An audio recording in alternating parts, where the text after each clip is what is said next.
एक वो जमाना था जब बिहार ज्ञान, शक्ति और समृद्धि का केंद्र माना जाता था, जहाँ से मगध और मौर्य जैसे बड़े बड़े साम्राज्य भारत पर राज्य किया करते थे। जहाँ नालंदा जैसे विश्वविद्यालय थे जो दुनिया को राह दिखाने का काम करते थे। और एक आज का समय है जहाँ बिहार भारत के सबसे पिछड़े राज्यों में गिना जाता है। आखिरकार इतना बड़ा और महान इतिहास होने के बावजूद बिहार इतना पीछे क्यों? इसकी असली वजह क्या है? बने रहिए, मैं आपको वो कड़वी सच्चाई बताऊंगा जिससे जानना आपके लिए बहुत ही जरूरी है। नीति आयोग की रिपोर्ट हो या पर कैपिटा इनकम के आंकड़े, बिहार अक्सर सबसे नीचे पायदान पर ही क्यों मिलता है? इसकी वजह सिर्फ एक या दो नहीं बल्कि कई जटिल जाल है। सबसे पहले इतिहास में देखें तो 1793 में ब्रिटिश शासन के दौरान परमानेंट सेटलमेंट यानी कि स्थायी बंदोबस्त लागू हुआ। इससे बिहार में एक ऐसा जमींदारी तंत्र पैदा हुआ जिसने किसानों का भरपूर शोषण किया।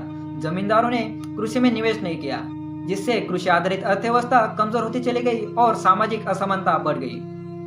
सन 2000 में झारखंड से अलग होने के बाद बिहार के लगभग सारे उद्योग और खनिज बिहार से बाहर चले गए और बिहार पूरी तरह से कृषि पर निर्भर हो गया।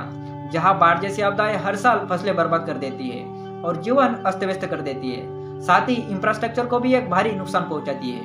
यह राज्य के आर्थिक विकास में सबसे बड़ी भौगोलिक बाधा है। सड़कें, बिजली, स्वास्थ्य सेवाएं और सबसे जरूरी शिक्षा का स्तर, सब कुछ राष्ट्रीय औसत से बहुत ही नीचे।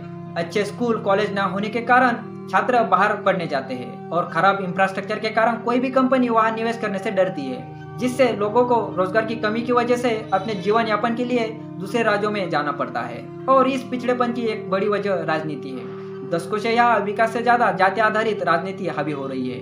भ्रष्टाचारी अपने चरम सीमा पर है।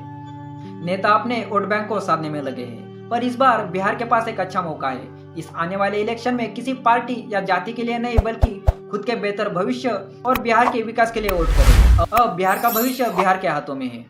जय हिंद दोस्तों।